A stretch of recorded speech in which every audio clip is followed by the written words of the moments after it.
Welcome to the Ayn Rand Fan Club. I'm Scott Schiff along with William Swig. William, how are you? I'm doing well. How are you?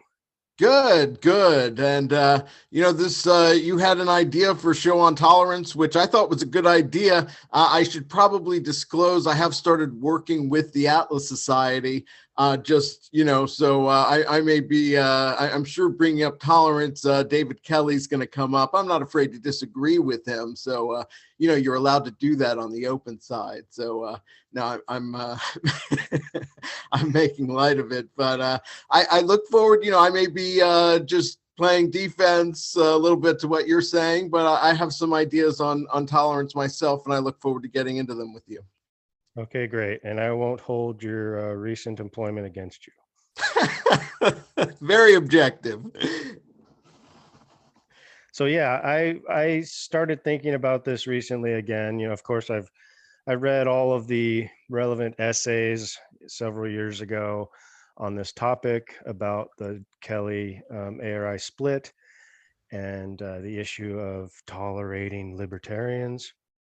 But it came up recently as I was thinking about how we handle guests, or even how I handle my conversations with you on this program, or this podcast.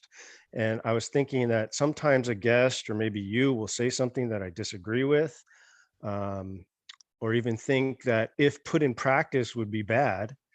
But I sometimes will hold my tongue for the sake of what I consider a greater value, which is having a podcast that flows well and gets to various topics that I want to get to. So maybe my particular disagreement on a subject with you or a guest is not as important as some other topic I want to get to, because since we have limited time, I want to get to my stronger points, or I want to make a better argument, and I don't want to get derailed, by nitpicking and like arguing with you on a point that I don't consider to be, important for the podcast. So that's kind of how I came to this issue recently, and I started rethinking tolerance. Good. Well, I look forward to that. I agree. I think what you're saying makes sense. And just, the idea of making sure you judge was meant to serve our lives. And so, yes, it's within the context of a hierarchy of values. You don't need to bring up every single micromanage every little thing a person does. You're just not going to be able to have a natural relationship with them otherwise. Right. Yeah, especially, when you are friends with someone and they go down a road that you disagree with, but you're not prepared to discuss it with them and argue with them, and it's something that you didn't pre-plan, or you don't have notes for, and it just might be the wrong time to engage them with that disagreement, because you're going to make a fool of yourself, or you're going to say something that you don't really mean, and then it'll piss them off and ruin the friendship. So as I've gotten older, I've learned how to hold my tongue when I don't have a full argument, or I don't have a clear idea of what I want to say. Okay. That's you have matured. I think we all go through that to a point. Yeah, I think when I was younger, I really wanted to express myself more, and I thought it was really important to make sure everyone knew I disagreed with something, right away. It's more, I guess it was a more argumentative style, or more in your face type of style. But I kind of mellowed as I got older, and now I try more. I try to stick to the facts more, and even though I still recognize that you're going to make errors when you're streaming your consciousness to the world or something like that, and speaking off the cuff. I think what happens is you're in a relationship with someone and they're telling you something and you may not approve of it, but if you're sitting there just moralizing them and tisking it, you're not going to hear the rest of the story and get them to open up and hear a fuller context as to what's going on. Right. Uh, Also, what you're doing is you're treating every little short range conversation or issue as if it were like the most important thing. And I think that sometimes we forget that there's your long range goals or your long range values. What do you want out of that relationship long range? And if attacking every disagreement or issue that you find repulsive, if doing that is gonna sandbag or torpedo your long range goal of maintaining this relationship, then that's actually bad for you and long term.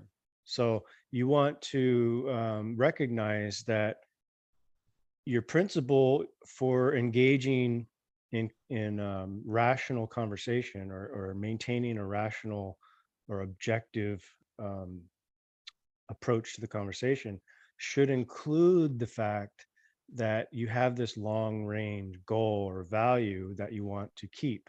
Now, if you don't want to keep it, then nitpick your girlfriend and and say disagree with everything she says that you disagree with, and then you'll tank your relationship. Right. So, or you can just recognize that you don't want the relationship anymore and break up. But some people, I think, recognize that they want to break up, and that's what motivates them to just nitpick and like complain about everything. That's true. Well, I think I had Go ahead. one other preface remark, um, but I kind of touched on it here. One thing in thinking about this, one thing I also realized is that most objectivists don't deal with tolerance in terms of it could be a good thing and it could be a bad thing. So Yeah, I don't Kelly was hear. basically drummed out of the Orthodox movement for advocating tolerance. Right, but he was saying that it's good in one area of your life and bad in another. So he kind of started that in the objectivist movement, that idea. But I don't think the ARI side confronts that issue too much. In the literature that I read, I haven't seen much of it. I think that this is the idea that should be focused on. I think, and Kelly was right, I think, to focus on it. Um, I think I have some disagreements with, the way he analyzed or evaluated that idea. But I think he was oriented in the right direction regarding tolerance. And he actually, I think, is kind of building on something Ayn Rand said. And we have a quote. Okay. So this quote is from Ayn Rand in her article, How Does One Lead a Rational Life in an Irrational Society? Apologies for the misspelling there of society. Anyway, she says, indiscriminate tolerance and indiscriminate condemnation are not two opposites. They are two variants of the same evasion, an escape from the responsibility of moral judgment. So I think here Ayn Rand was recognizing that indiscriminate tolerance is what she's against. So discriminate tolerance, apparently is something that she might be for if she's focusing on indiscriminate tolerance being the bad thing. So I think if you discriminate when you tolerate, that's a form of moral judgment. You're judging that this object or issue or something someone does is not worth is not worth condemning at the moment or not worth banning at the moment, and you put up with it because um, putting up with it, the tolerating itself is going to get you to a better goal, is to a longer range goal or just a greater goal, greater value. There is some give and take we have to do, when we deal with people or trade with people, you have to give something up to get something. So tolerating is kind of part of certain elements of your life. And you do it when you're trying to get something more important than intolerance. Well, it's similar to sacrifice in the sense that, if you're taking your hierarchy of values into account, then people at ARI might argue, well, that's not real tolerance then. That's just, doing what's in your long-term best interest. Right. I think the people at ARI, I think, are talking about this indiscriminate tolerance. I think they think there are people out there who never who tolerate everything, who go around putting up with everything. Yeah. And I don't really see those types of people, even though, even like a Christian who turns the other cheek, or claims to put up with everything. They don't put up with everything. I mean, you watch them in their real lives, they have to judge and and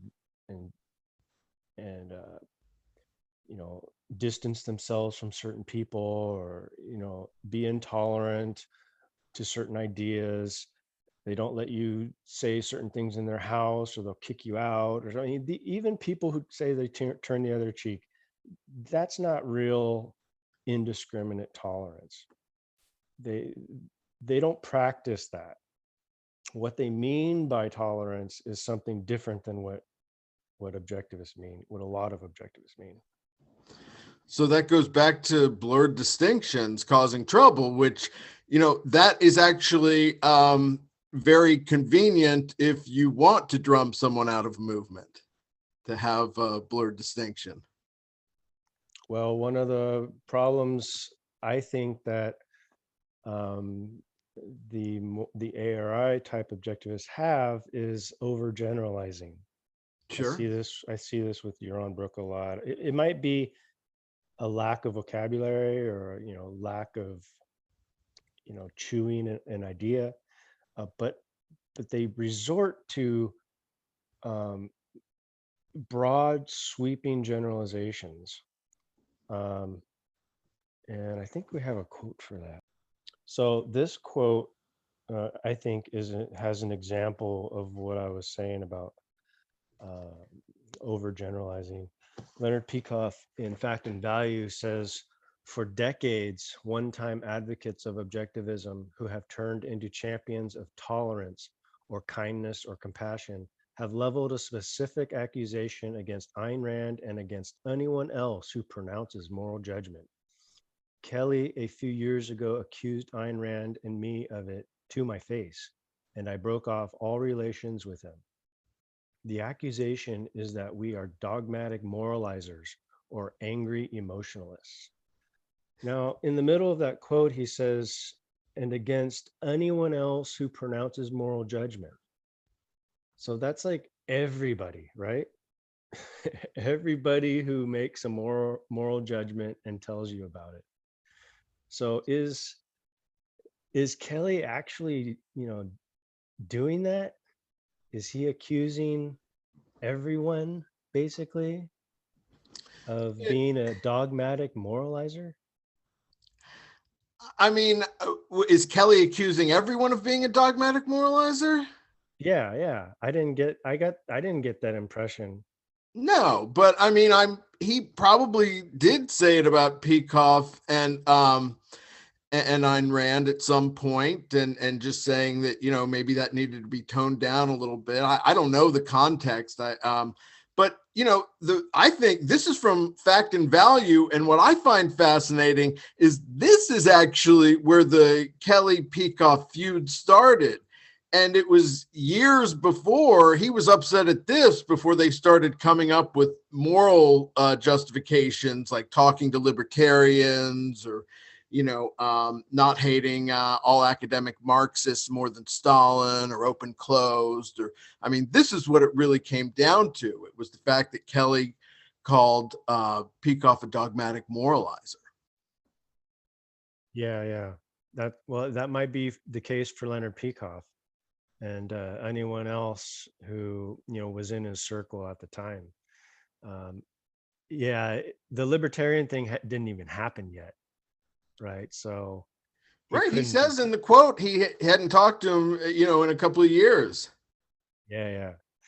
Yeah. So this, I mean, that's a good point. I think that it really boils down to uh, whether this is true, like whether Kelly called them dogmatic moralizers or angry emotionalists, and then Peikoff couldn't tolerate being called that name. Yeah, I mean, and that's part of the thing. Everyone has certain things that this is a red line for me. And that's where I think moral judgment does come into play. And Rand was absolutely right in saying, don't give up that stuff. Don't fail to pronounce moral judgment there on the big stuff that matters to you, your values. When the woke are marching through institutions, don't just sit there and say nothing. That's Yeah. my interpretation. Yeah. But one other thing about this is that I think we should note that at that point, Leonard didn't say that Kelly wasn't an objectivist or a real objectivist. He just broke off all relations. So he still tolerated Kelly in the movement, but it wasn't until the libertarian thing blew up that Peikoff considered Kelly like a subjectivist or like completely rejecting objectivism, where he said Kelly should like leave the movement, or everyone who believes what Kelly's saying should leave the movement, and they're not real objectivists. I think so. There is that division there in Peikoff's moral judgment, where you can call him a dogmatic moralizer, an angry emotionalist, and even accuse Ayn Rand of all that, and still be in the movement. But you cross the line when you talk to libertarians. So there's something there that I think even Leonard Peikoff recognizes the differences in what you should and shouldn't tolerate.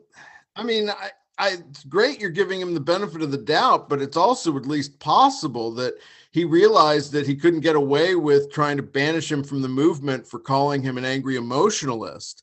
And so he kind of bided his time and waited and, made pronouncements like nobody better talk to that libertarian group after he heard Kelly was already going to be talking to them, depending on how it all played out. And then, then Harry, or I forget who it was, Peter Schwartz came out and wrote that piece attacking Kelly almost as a proxy for Peikoff.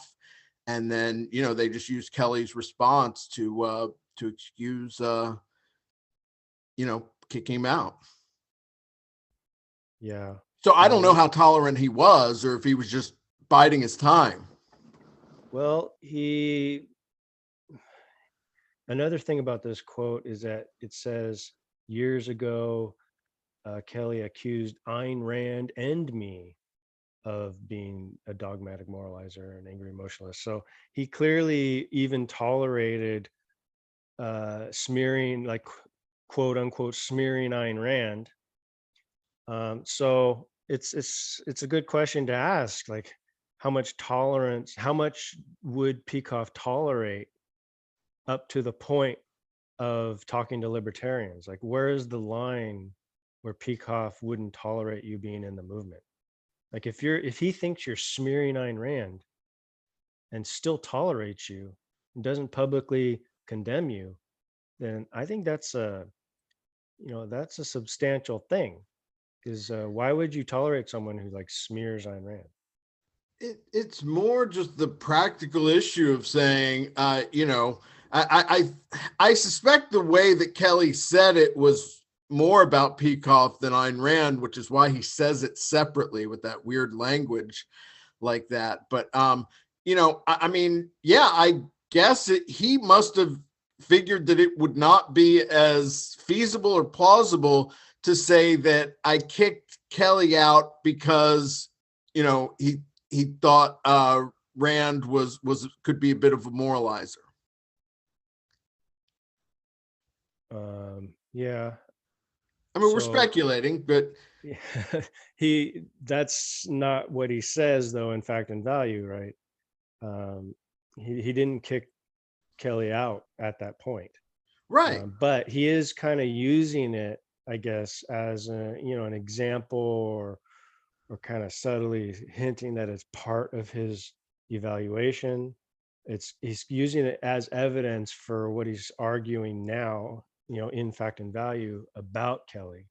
That he's So and he doesn't judge anyone or tries to split fact and value. I think he's trying to use it as, a weird way of saying, look how much I tolerated Kelly.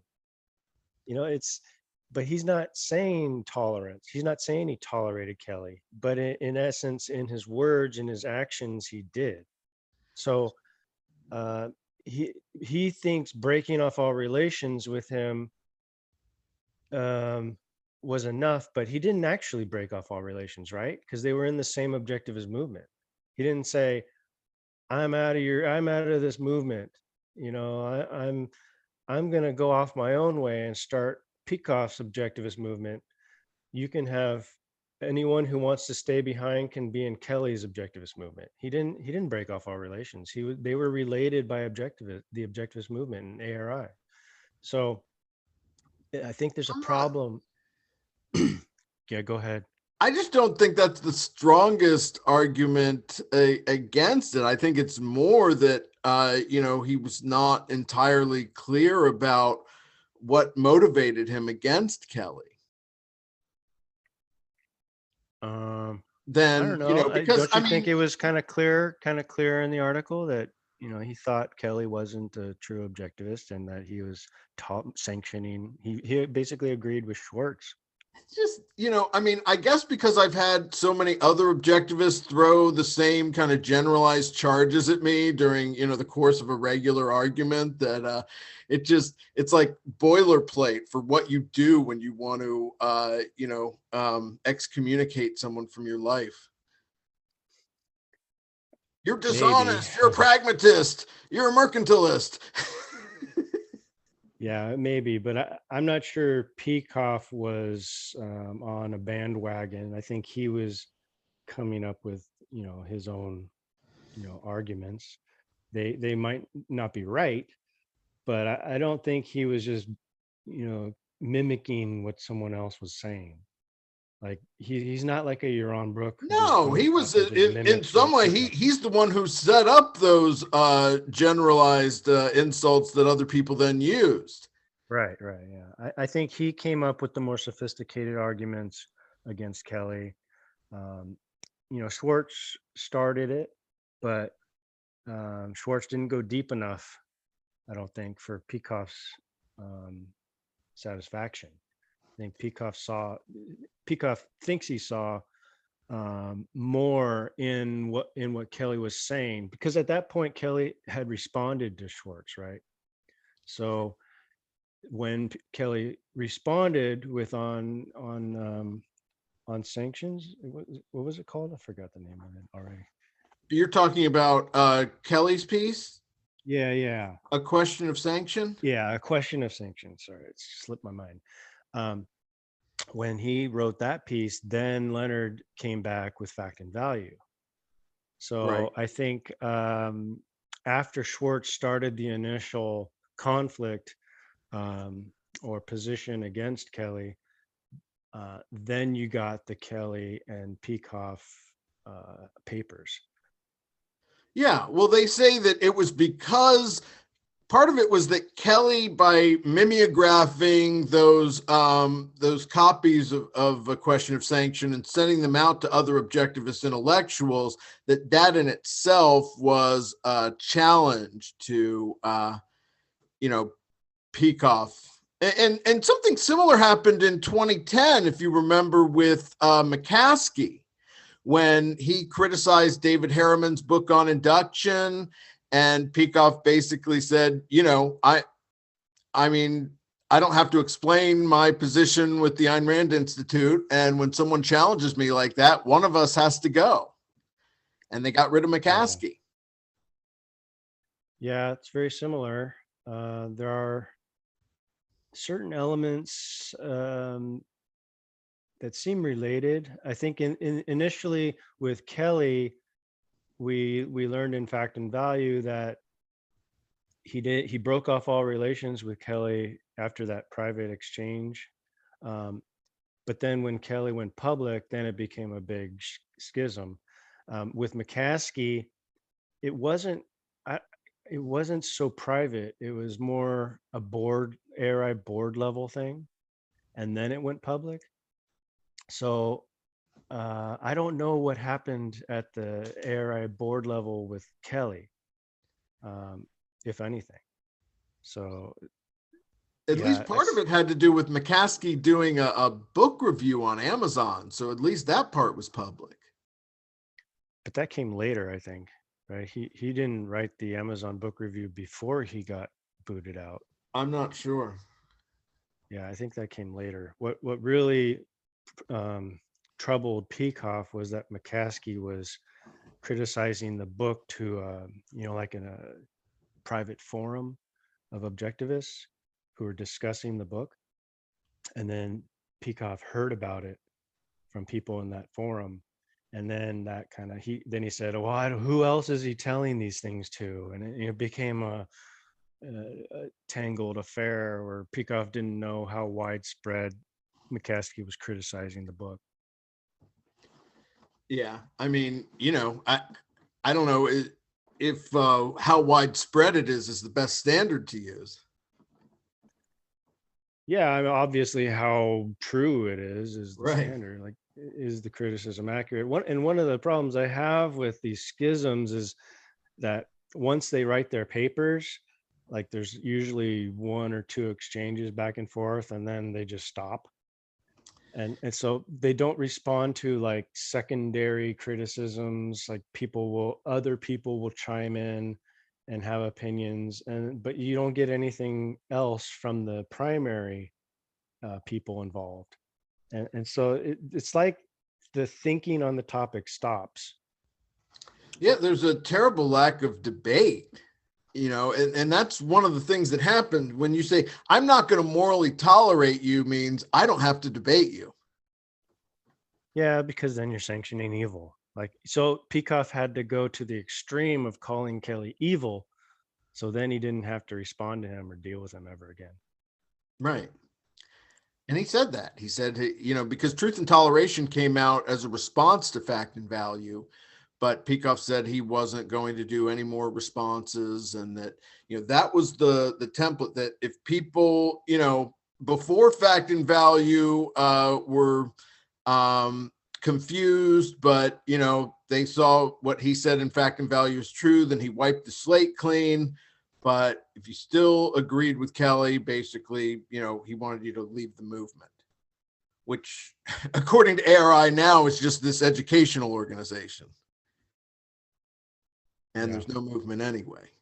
So I don't know what Peikoff was asking him to step down from, or, they've moved the ball over the years. Well, why don't we return to Ayn Rand? Because also I want to point out another thing that she said in How Does One Lead a Rational Life in an Irrational Society? And Okay. this is slide 1. Ayn Rand wrote, "To abstain from condemning a torturer is to become an accessory to the torture and murder of his victims." So this is kind of the sanctioning thing, right? So if you don't disagree with or condemn evil, then you're an accessory to evil. You're an accessory to the things that evil a person or whatever did. I think this is a core mistake.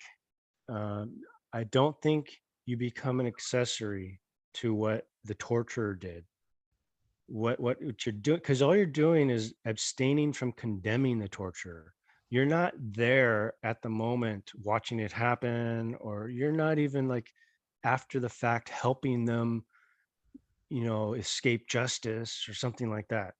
All you're doing is ignoring the issue. You're abstaining from condemning the torture. You're just like, it's not worth my time or effort to get involved in this argument. Well, Assuming it's a conversation she's talking about where people are well, no, talking about this I mean, torture. I think I thought she was talking about physical torture and putting it in such stark terms, but it doesn't necessarily apply to intellectual conversations. And Say that that again. It doesn't necessarily what?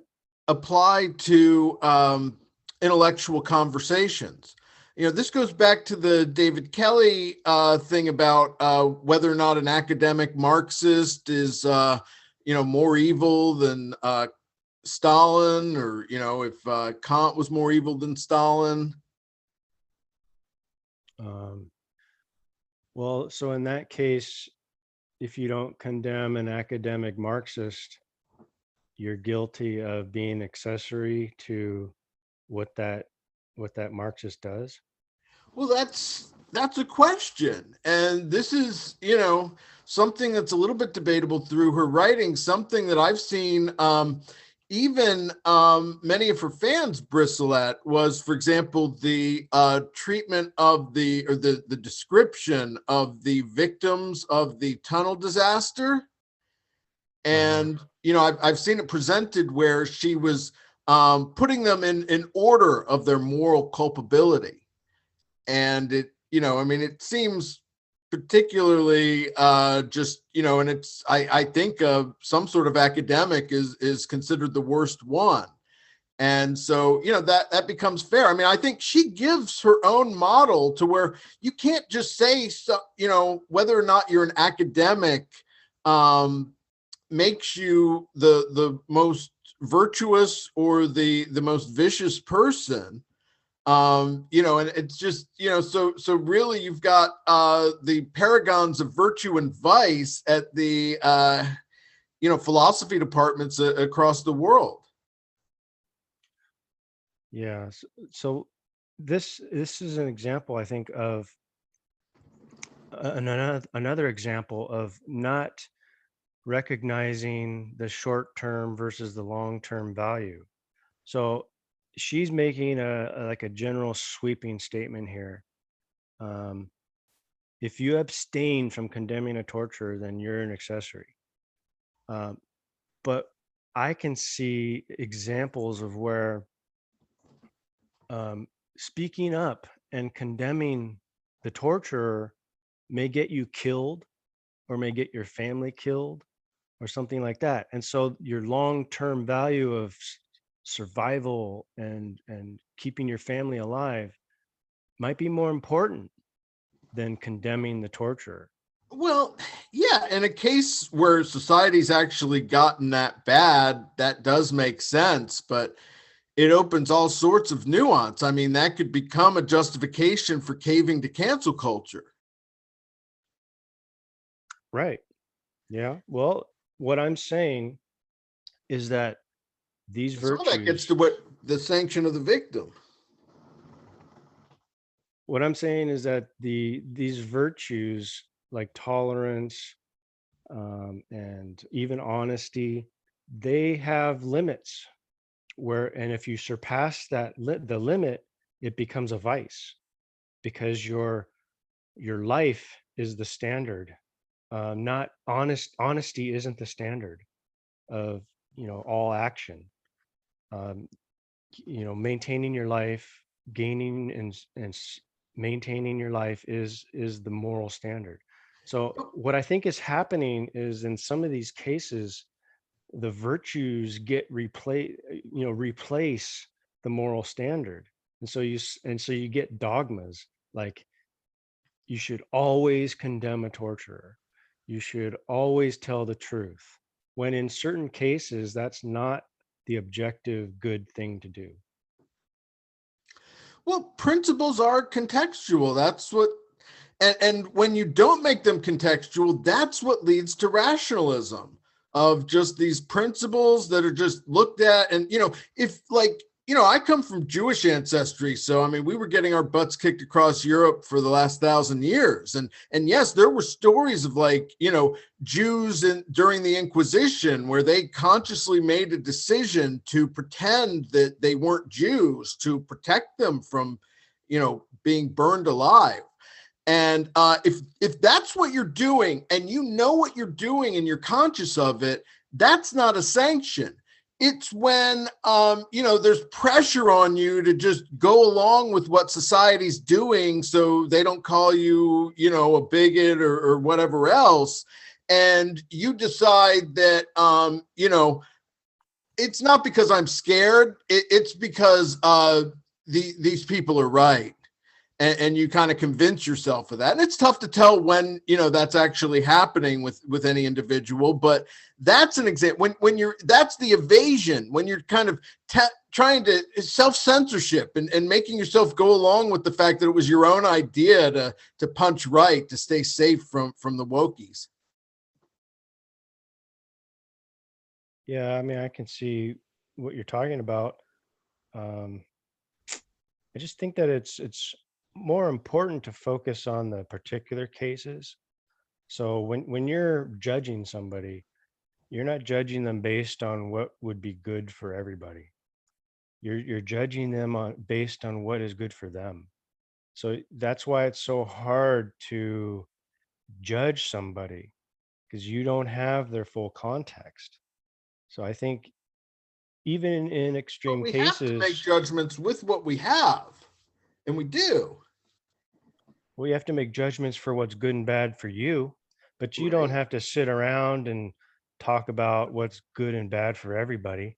And when you're judging someone else, or when you're judging what's good for you, you should recognize that um, you have these short and long range values, and even like mid range.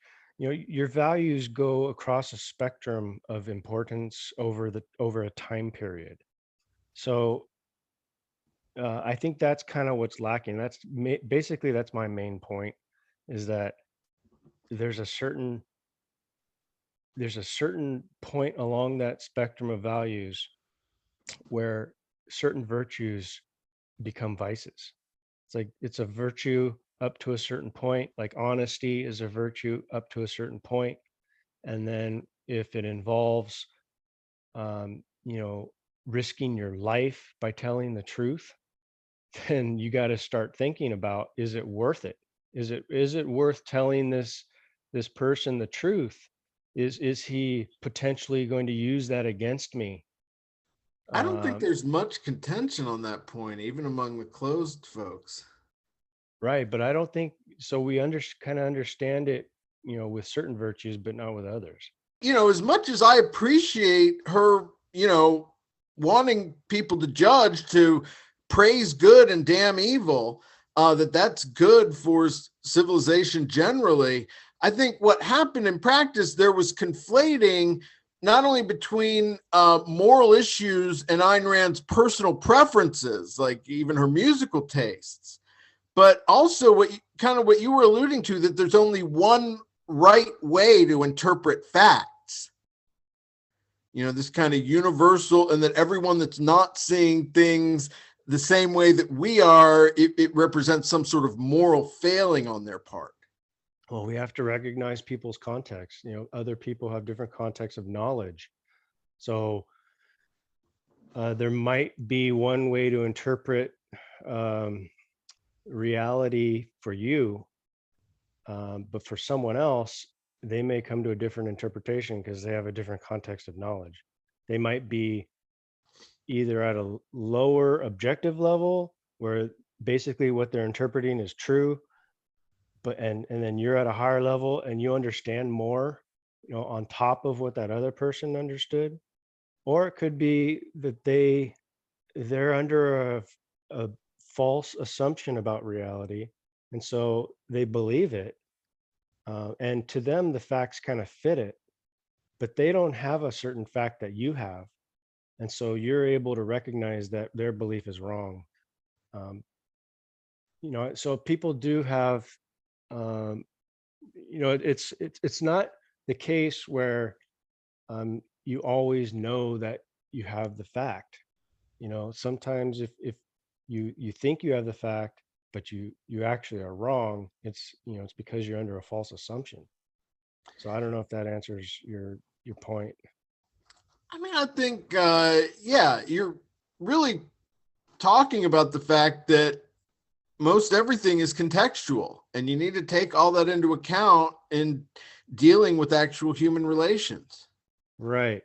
So you can recognize that the importance of context even in yourself, even in your own psychology, because when you were young, you had a certain set of ideas or certain knowledge, and some of it was probably wrong. I know I had a lot of wrong ideas when I was young. But when you grow up, you learn more things, and you learn that you were wrong before, and you regret those things, and you move on with a better understanding, and you don't want to repeat the false ideas you had or the wrong things you did in your past. So you recognize that in your own psychology, that the importance of context, and the set of ideas you have at a certain time influences your conclusions and your actions. And so then you apply it to other people, and you say, well, they have a certain context of ideas because they're human as well, and their context changes over time.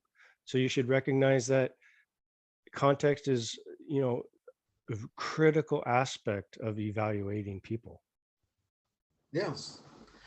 And I think most everyone does that as part of common sense. And it's why I think that, this type of moral intolerance is a, again, I think just more of an excuse to arbitrarily pick people that you're upset with or don't want to debate and just kind of excise them from your intellectual life. Yeah, yeah. Another point I had was the problem of projection. So in psychology, there's this thing called psychological projection, where you impose your own views on other people. Um, and I think this happens a lot, especially when people attack other people and you create like a straw man of their argument. I think a straw man is often actually a projection. And I'd like to pull up a Leonard Peikoff quote, number 5. So, in Fact and Value, Dr. Peikoff writes, Kelly's viewpoint is an explicit defense of a dichotomy between fact and value, or between cognition and evaluation, and thus between mind and body. I have a problem with this point he's making, because I didn't see an explicit defense of such a dichotomy in Kelly's paper. I think Kelly draws a distinction between like an intellectual realm and like a physical realm, and says tolerance applies to one but not the other. But he's not really explicitly saying, there's this dichotomy between mind and body and fact and value and all this. I think Peikoff is making a hasty generalization or an overgeneralization about Kelly's point, and creating a straw man. And whenever I hear this like exaggeration, I tend to think psychological projection, because I see it a lot in a lot of other people. So I was wondering, could this be Peikoff projecting? And then I realized that Peikoff makes a lot of conclusions about Kelly's psychology, like he's dishonest and all of that. And that's something that I don't think Peikoff proved. I don't think Peikoff could prove that Kelly was being dishonest. He tried to prove that Kelly was wrong and all of that, but he didn't make a grand effort to prove dishonesty or some psychological problem. He just sort of assumes this. And so then you get what I got from this Peikoff quote is that he's saying that the facts about Kelly's psychology aren't really important to making a conclusion about his psychology. So you don't have to, he didn't have to like evaluate Kelly's psychology in order to say he's dishonest and, is not being truthful. Uh, It's almost like he already hated the guy for a few years. well, it's like he didn't provide the evidence, like he didn't provide evidence in the McCaskey case, like, or some people claim. I think he did show a little bit of evidence, but he didn't, I don't think he showed enough evidence to make the larger claims about McCaskey that he made, like he belongs in the hell or something like that. It's like, he, so Peikoff tends to make these grand condemnations without sufficient evidence. I guess that's my point. Yeah. I just think, this whole idea that intellectuals of Kelly's caliber must be dishonest, like you were saying, to accept certain ideas, it becomes an excuse to vilify any intellectual that disagrees. Yeah, he's trying to show this indirect evidence, right? He's saying because Kelly's talking to libertarians, because Kelly said this in his paper, um, But it's also, as a philosopher, indirectly. he had to know. Yeah, because Kelly was a philosopher, he should have known this, he should have known that. Um, and that's why he's dishonest and all that. But saying someone's dishonest is saying that their mental processes include lying, deceiving, that sort of thing. And so how does he know? How does he know that that's what's going on in Kelly's mind? And I'm not saying it's impossible to know that, because you can point to, if you're a psychologist or whatever, you can analyze someone properly and give a logical argument for why they must be dishonest. But I don't think Peikoff did that. He's not a psychologist. He didn't even try to, be a psychologist. He stuck to mostly just these philosophical arguments and then concluded that Kelly was dishonest without giving a proper analysis of what Kelly said and why it was dishonest, or why And why he announced that knows. he also announced he wouldn't discuss it further. I mean, Peikoff also said that every is implies an ought. And so this goes back to something you were saying earlier. What does moral judgment actually consist of? It has to be more than just pronouncements. If you say the wokes are terrible, but you keep voting for their party, I mean, how terrible do you think they actually are in reality? If you're voting for them, you're tolerating them. Right. Yeah. You're actually, well, you're doing more than tolerating, you're supporting them. um, so there is, well, this, I think it's evidence for my view that tolerance is an integral part of your life. I wouldn't go to the extreme like Jordan Peterson and say suffering is like the essence. I'm not really sure, I'm paraphrasing what he said, but he's saying like suffering is like the critical part of life or something like that. It's kind of a Um, Christian view. but tolerance, I think, relates to suffering. So you're suffering someone's viewpoint or suffering their action. Your tolerance comes from a Latin word meaning to bear. So you bear the bad thing someone said about your mother, or you bear the kid kicking you in the shin because he's just a kid and you can just push him away. Or actually, that wouldn't be bearing, right? You just let him kick you in the shin because it doesn't hurt until he stops, and then maybe you make a point by letting him kick you in the shin, and then he realizes it's pointless, because it doesn't hurt you. Yeah, but So it's really about being out of that child's mode ourselves, where we feel like we just have to respond to everything done to us. That's part of just basic maturity. yeah, well, so there are several factors involved in tolerance. So there's the time factor. Over a span of time, something might become unbearable, but in the short amount of time, it's worth putting up with it because you're trying to get something that you consider to be a greater value. and getting that greater value requires you putting up with this Right. thing that you don't like. Back to the um, hierarchy. yeah, and then there's the age thing. So when you're deciding whether to tolerate a person, I think it's relevant how young they are or old they are. And this is a point Peikoff made, I think, in Fact and Value. So I think Peikoff recognized that. But the critical thing is, I don't think they're really recognizing the importance of the time period and the short and long range values. I just think it's it's not applied with a single standard or single principles. It's just like, now I'm going, because I want to hate this person, I'm going to invoke the fact that I'm not supposed to be morally intolerant of evil. But how many times did you do it earlier today when you let people walk all over you? It's just this guy you want to stand up for, and now this gives you kind of a moral justification to do so. Yeah. So I guess what's happening is they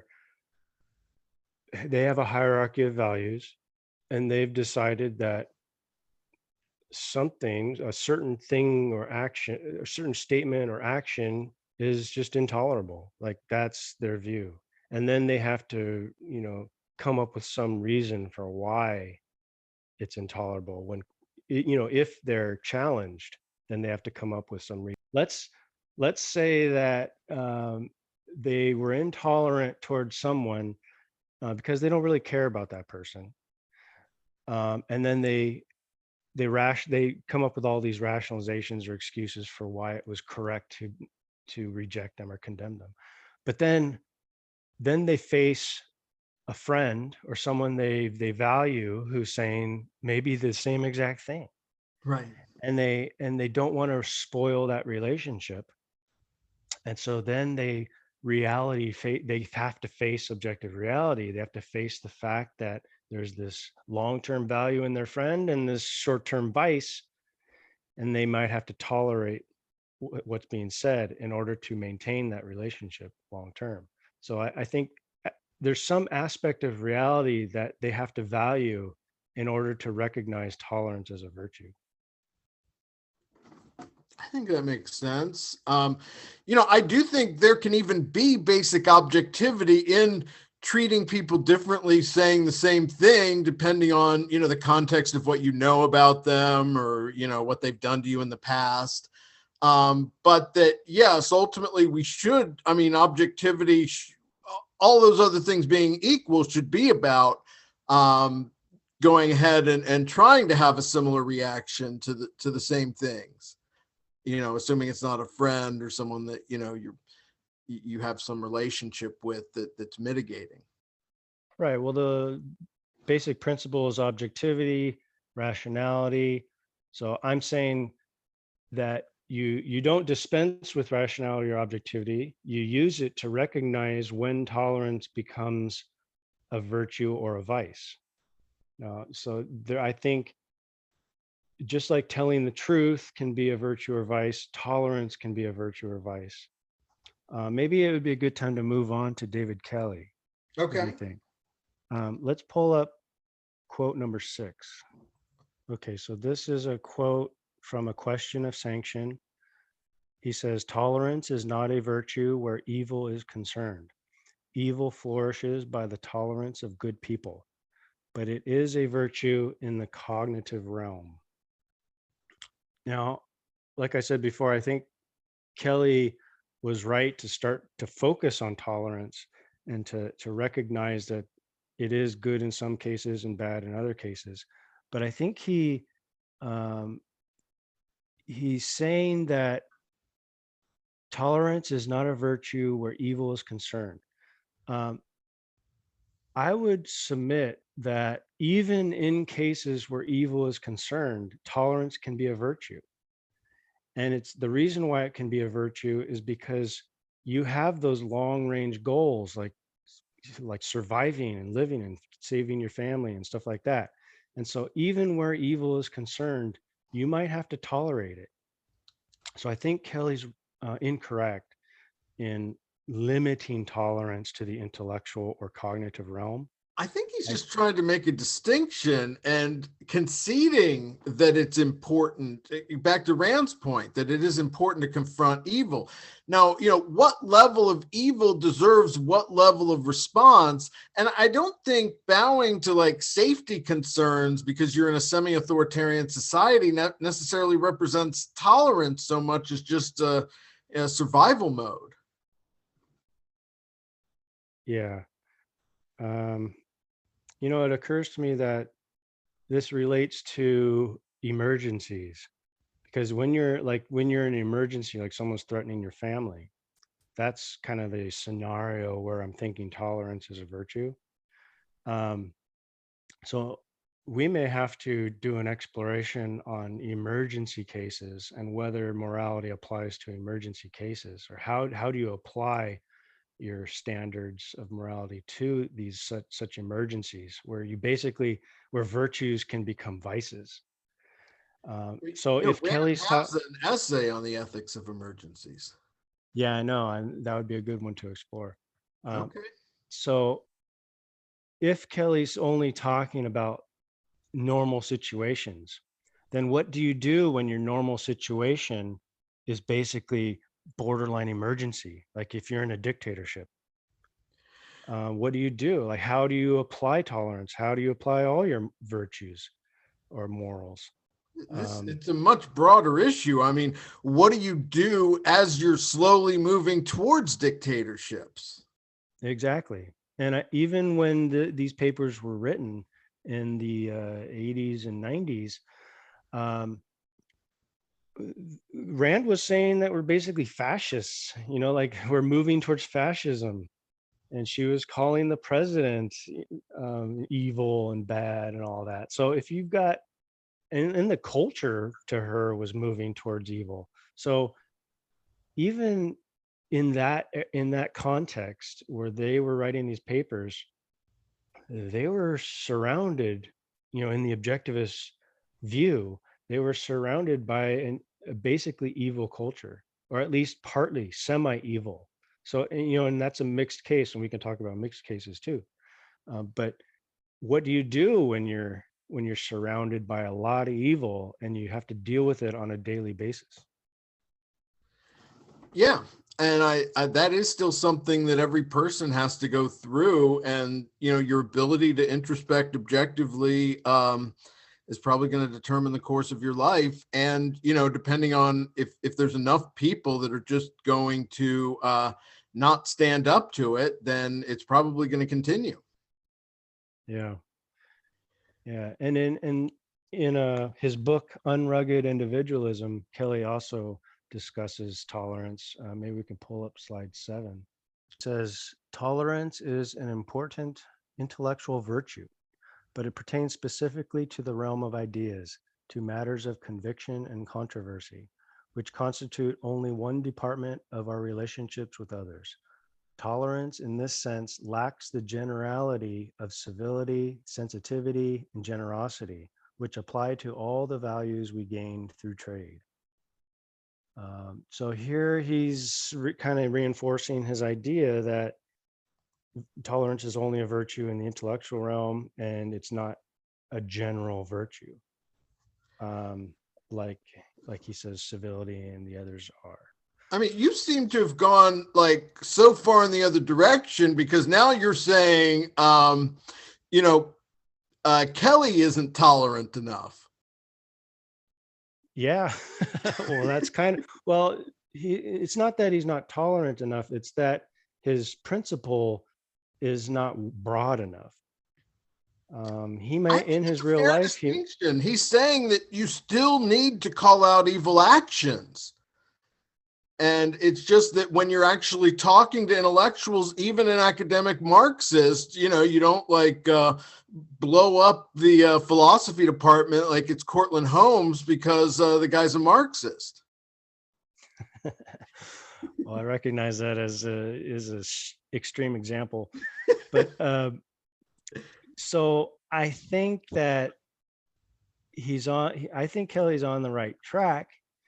Um, but I think that there's these cases where even in the non-intellectual realm of action and political action, there can be a case for tolerating something, like I said before, because there's a greater value or a long-term value that's more important than intolerance. So, but we have to hash out the standard. So so we can ask, what is the standard of tolerance? And I think it has to be related to something like an object's good outweighs its bad, and tolerating the bad is or is very likely necessary to gain or keep the good. So it relates to, um, the thing you're tolerating has to be less, can't outweigh the bad of it, or the evil of it can't outweigh what you're going to gain from tolerating it. I mean, Rand talked about how sometimes there are things like it's worth giving up your life to not live as a slave. Presumably that applies to a dictatorship as well. Well, when it comes down to actual life, someone's actual life, how they're living it in a dictatorship or under certain emergency situations, you know that's that's the problem case, right? So we have to really we would have to come up with examples and analyze them and figure out, is there some broad principle you can draw? Like, should you always sacrifice your life, or should you commit suicide or something, instead of violating your normal principles? Right. Do your normal principles actually apply in that situation?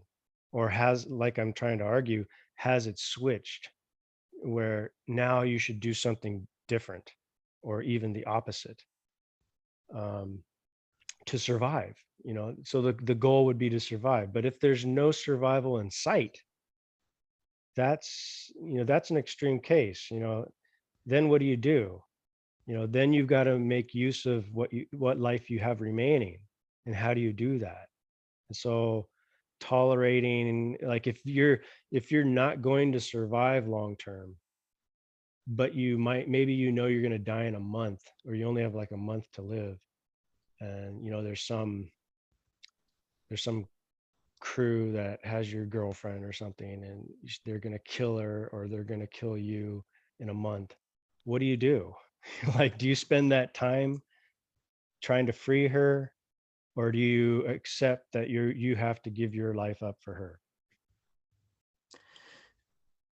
Yeah, I mean, each individual person, I guess, is going to make a different conclusion based on how long they've been together. I mean, girlfriend's different than wife. Um, And but also how difficult a rescue would be.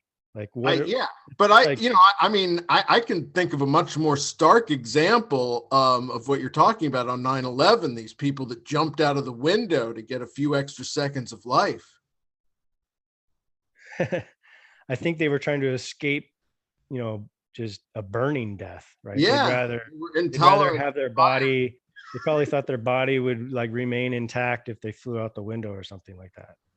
Like, but when we're talking about normal case, like normal life, I don't think normal life would involve cases where you, uh, That well, not kidnapping with one yeah, month. if your normal life involved having to jump out of burning buildings, well, you're not going to have a normal life for very long.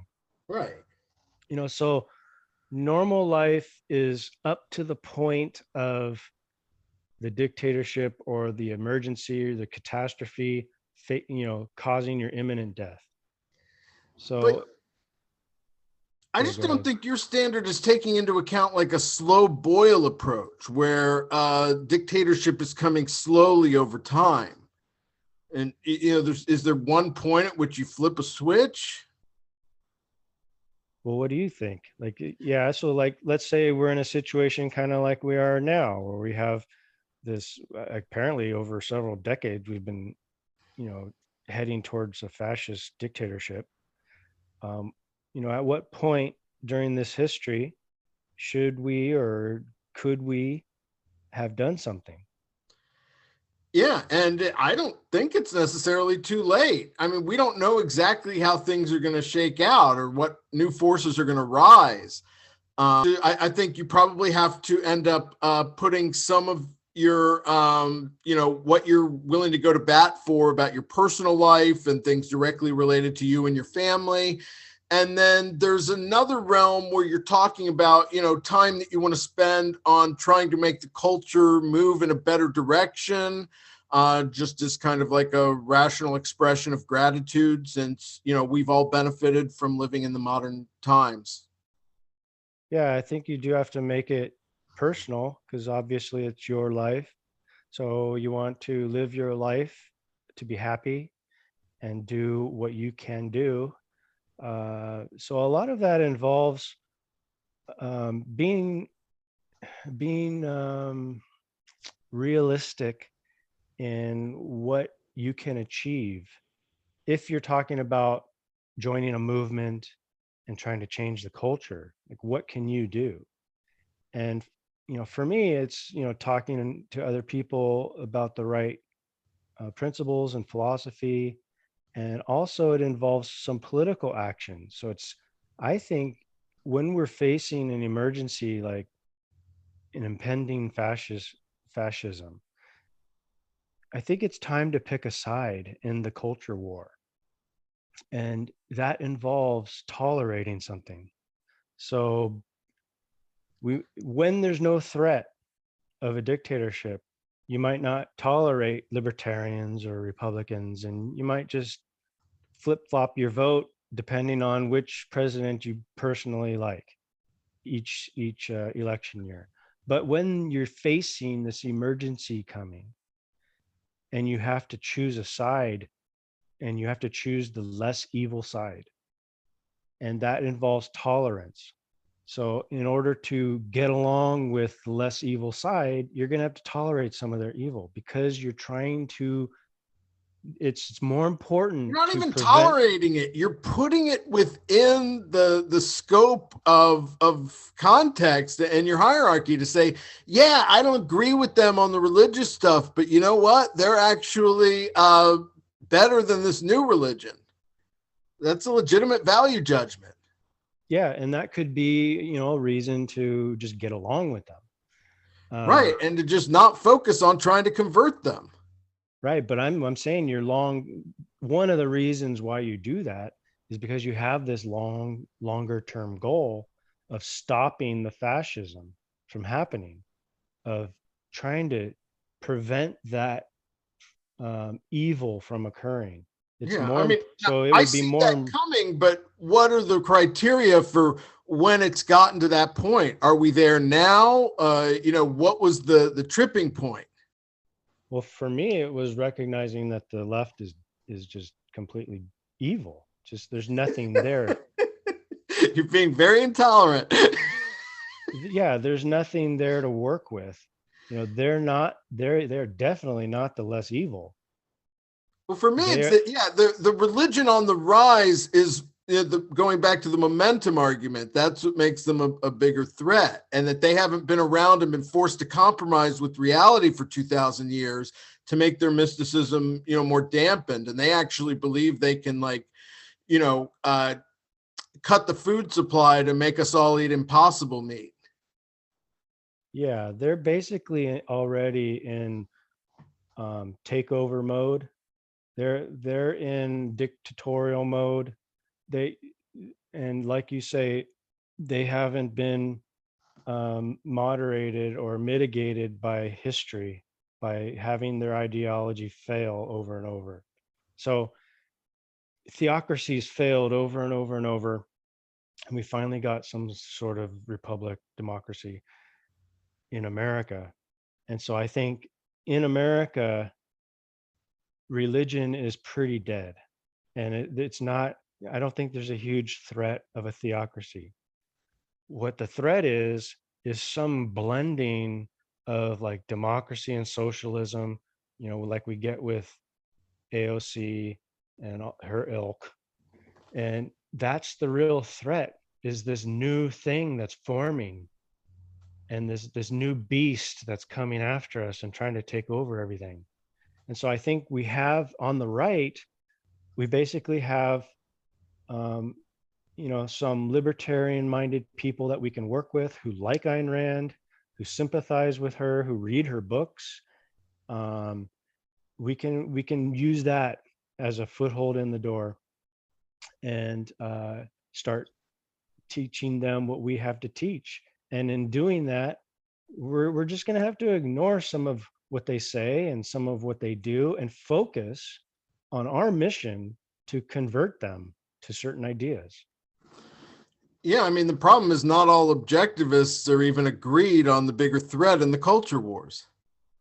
Should we spend time trying to convince our objectivist friends, or should we just go with what we have already, like the army we have, and go into the Republican Party and the Libertarian Party and start, engaging them in ideas and try to convince them of what we have?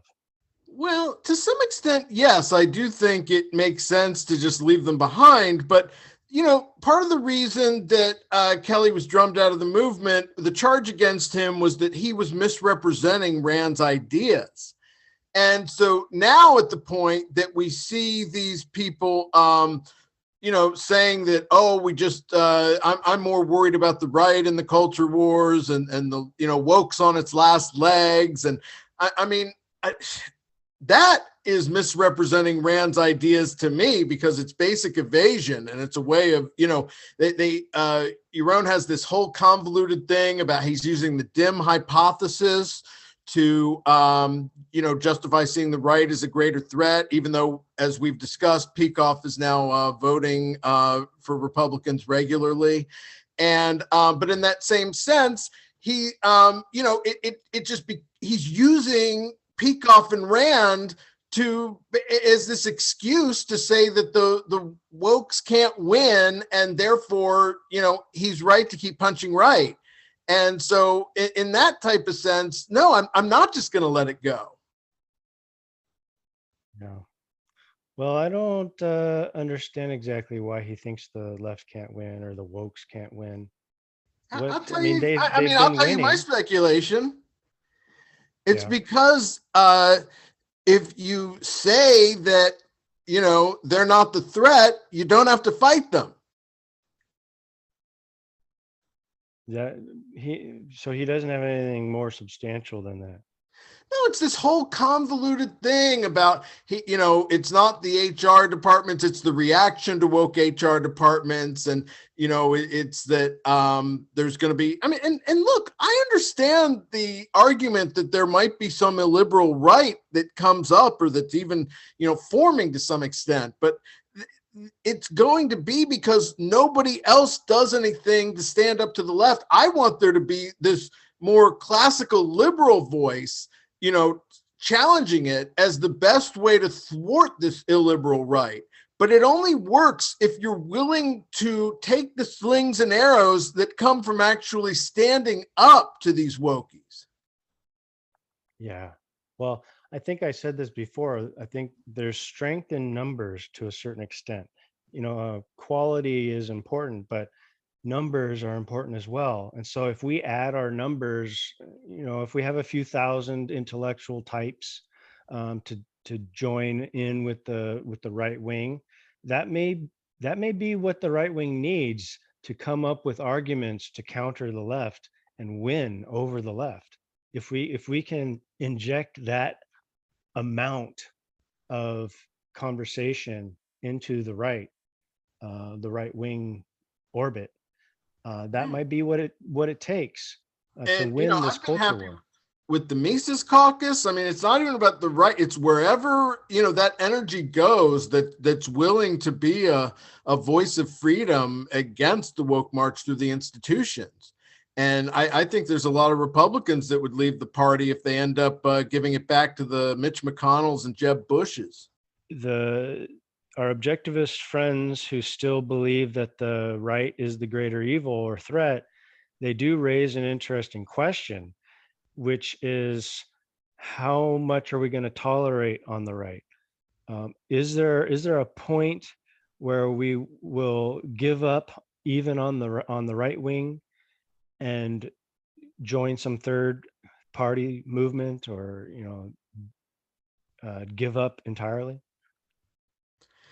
Well, I think that there's a whole section of the liberty movement that, does see that the left is winning, and their main goal is to lay low, to just, they just don't want to put their head up to be chopped off by cancel culture. And so, yeah, they'll still come out and they'll say, oh, these guys are bad. And it's, this woke thing's crazy, or, the academia is bad. But when it comes down to it, in those situations of action, even an emergency, their inclination is still going to be to punch right, to say, hey, you guys, there's racists over there, and I'm not like those racists, so the left shouldn't hate me. Yeah. So how important is it to try to convince them that their monster on the right doesn't actually exist? We're not going to return to medieval Europe, that sort of theocracy, religious theocracy. Religion isn't the sort of threat that they think it is. And Trump isn't the sort of threat that they think he is. He's not some Hitler type. Yeah, I mean, and you saw that Biden last week came out and talked about, how MAGA Republicans were the, ones. And it's very similar to what Brooke did with his fifth column comments, because he's basically out there saying, using the widest possible ambiguous language, whether it's MAGA Republicans or Trump apologists, and to make it seem like it, to anyone that thinks they're a Trump voter, now they're like, well, I'm not an apologist, or I don't want to be put in that category. I'm not a MAGA Republican. And that's the sanction of the victim. They're getting you to say, no, I'm not that evil person you think I am. But they think you're that anyway. And it doesn't matter all the, stuff punching right you do to try to prove that you're not one of those racists. They think everyone for capitalism is racist. Yeah, well, moral judgment takes effort. If you're judging someone, you have to put some effort into, researching what they say and do. And if you're unwilling to do that, then you have to resort to generalities, like everyone's a MAGA, who is a MAGA Republican is evil. Everyone who voted for Trump is evil, or whatever extreme you go to. And then still keeping this kind of deniability. Like if you're called on it, they say, oh, I didn't mean all Trump voters, or I didn't mean all Republicans in Congress, just the ones that, it's like they're trying to pick our candidates for us. Yeah. And, it's like what Ayn Rand said, they're trying to escape from the responsibility of moral judgment. They don't, because they recognize it's too hard. Like, Yaron barely has time to prep for his podcast.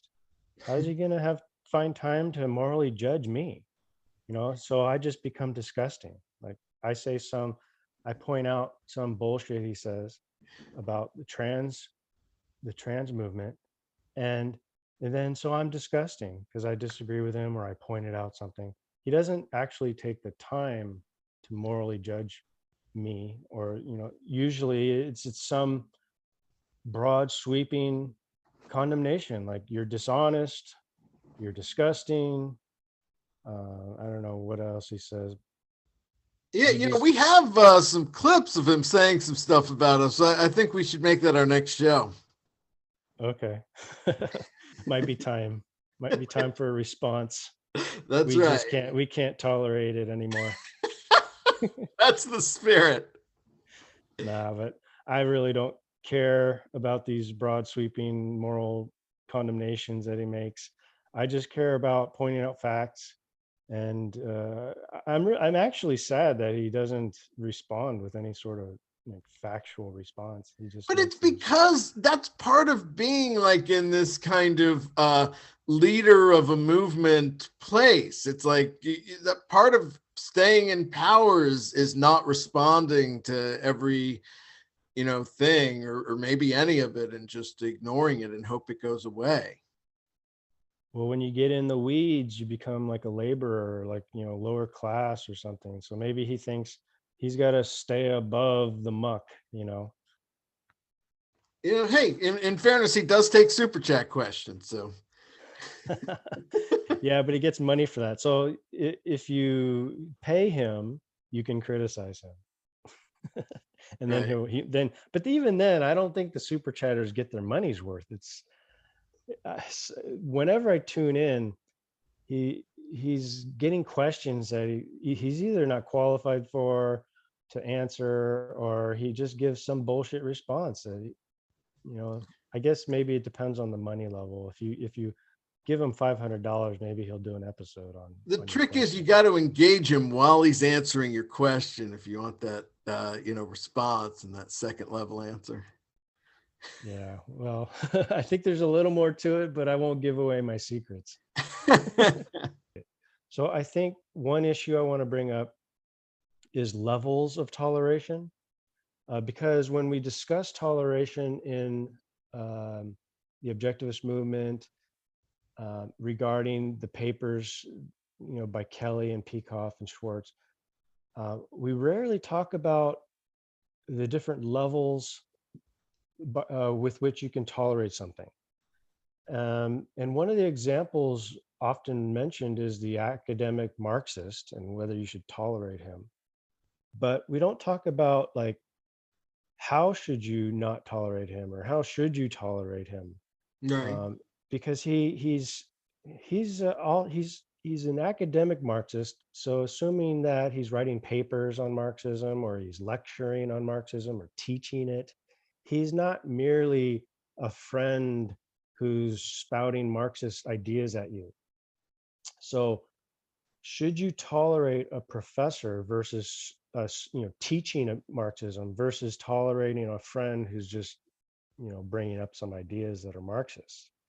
Um, and then also, when you're in the physical realm, like, you have to do some action, or you're interacting with someone, like the kid kicking you in the shin or something like that, or someone slapping you in the face. Um, should you tolerate the physical action? So I think there's different level, and within those categories of tolerating speech or tolerating action, there's different degrees to which you can tolerate them. Like, you can not respond, you can not condemn, you can not agree, or you can not kill them for their ideas. Right. So there's different things you can do to tolerate. And I think, Well, the response um, has to have a proportionality to it. yeah, proportional response, but the proportion has to be related to your values. So if you're going to decide whether to disassociate with someone, why, like, what's the standard there? And I think the standard should be related to your standard of life, your values, short term and long term. And that's a complex question. So I think there's this complexity to any evaluation or decision related to tolerance, that is, this discussion is kind of missing from a large segment of our culture and from the objectivist movement.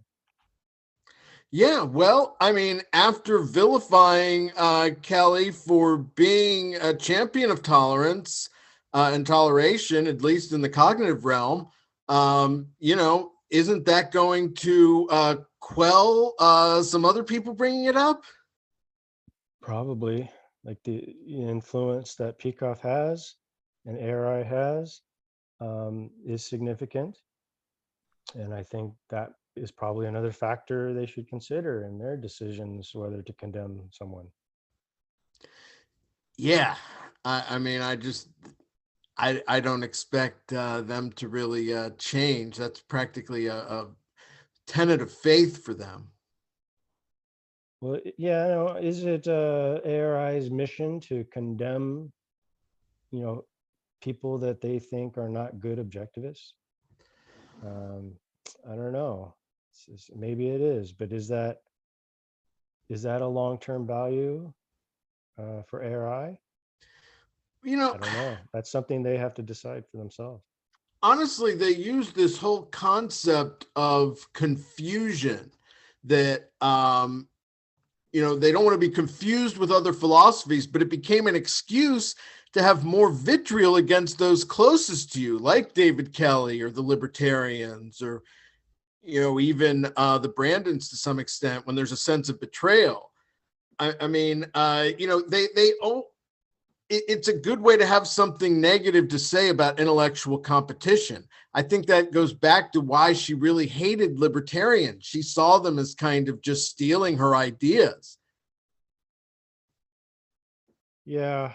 Well, there was also the argument that they were, um, Hippies. well, that they weren't good representatives of liberty, right? So they're, maybe if they were decent representatives of liberty and had some moral foundation for their advocacy of it, she would have been nicer to them. But I think the core of her problem with libertarians was she didn't think that they had a rational basis for using her ideas in the political realm. So I think so. She saw them kind of as frauds, I guess. Yeah, but that's different. And then that anger turns into something that, is couched in like philosophical terms. And I think that may have been behind her writing What Can One Do, which I think played a role in hindering the objectivist movement from taking action in the political or policy realms, and led to Yeah, more rationalism in the movement.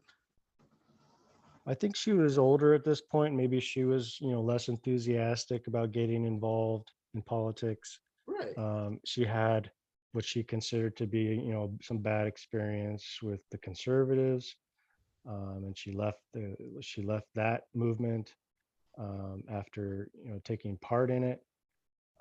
So I think that she was just unmotivated to attempt to change the Libertarian Party. Like, I think maybe she had a good reason. I don't like that term. A good excuse for not engaging with libertarians, and even um, for condemning them.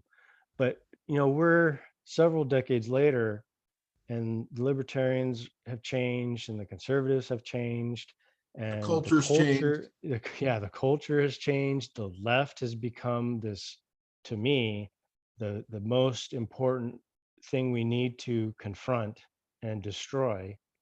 Um, so I think that the younger generations and people with more motivation to get involved they have a different context. So this goes back to context. So they have the motivation, they have the energy, they may even have the ideas to change the libertarians a little, move them in the right direction, and or change the Republicans and move them in the right direction. I mean, we should really be involved in them, in that movement, and getting our voice heard, especially on certain subjects, like income tax or abortion or whatever you consider to be important, and try to motivate them to change. Absolutely. That's the way we can affect change in real life. And again, we're going back to long-term values and stuff. For me, my motivation is I'm not just doing it because I want to be a Republican or I think they're awesome. Right. I'm doing it because I like them more than I like the left, and I don't consider, and I do consider the left to be defeating the left to be more important than not being tolerant of the right. So I think it's not going to be productive in the larger culture war battle and political battle to focus on condemning the right. I know the right has problems. I disagree with a lot of things on the right, and the right is a big movement. There's people who aren't even objectivists in the right who disagree amongst each other. Right. they kind of get along in their fight against the left. So I think we need to become a faction of the right, just so we can get rid of the left. And then if all we have after that is the right, I would be happy. I'd Well, be we happy with that. also to one, to stop it from going in an illiberal direction, and also to get rid of that element that just wants to, that's the establishment, that's basically part of the left, or at least, you know, the Democrat Republican partnership of running the political class. Yeah, we might be better at pointing that out. You know, there may be things that objectivists are much better at and would be convincing to the right. For example, pointing out the flaws with the establishment Republicans and Yeah. showing how they're the cowards and they're Stop the tolerating the rhinos. yeah. But maybe we could convince even some of the establishment Republicans to kind of move more in the better direction. Exactly. Through But these persuasion. things, yeah, these things all need to be defined and standardized, and we need to come up with arguments that are effective on the right. And it would be much easier to do that if we have more objectivists or more libertarian types willing to come together in conferences and debates and hash out these ideas. The open side is still open to you. Yep. Well, good. I think we talked about a lot of good issues today. Are there any other issues you wanted to touch on? I think that's it. I didn't get to a lot of examples of toleration, like historical examples, but I don't think that's important. People understand, like Hitler, why tolerating Hitler was wrong, and why tolerating certain religious sects is leads to something like America and the melting pot, um, and specifically why tolerating socialists today, I think, is bad.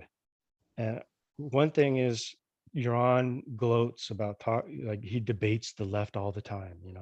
Well, I think that's a mistake. I think it's a waste of time. Why is he spending his time debating the left? He should make more of an effort to get along with the right and start debating them. Like, he had a chance to debate Ben Shapiro on abortion, but I didn't hear him talk about it. So Yeah, I don't know. I mean, when they are debating people on the left, I think they're trying to engage their listeners. He often says the purpose of the debate is more to try to win over the listeners than to try to win the debate, which I think winning the debate plays a role in that. And we did a show on his debates, and the truth is, I mean, my biggest issue was the efficacy of it and how he performed yeah, there's a lot of things to versus who he criticize about. debated. Yeah, there's a lot of things to criticize about that. Well, good. Well, we've got a bunch of new tape for the next episode. We'll get into that. I'm glad we talked about this. Obviously, leave a comment in the comment section if you want to engage. And this is the Ayn Rand Fan Club. I'm Scott Schiff along with William Swig, and we will see you next time.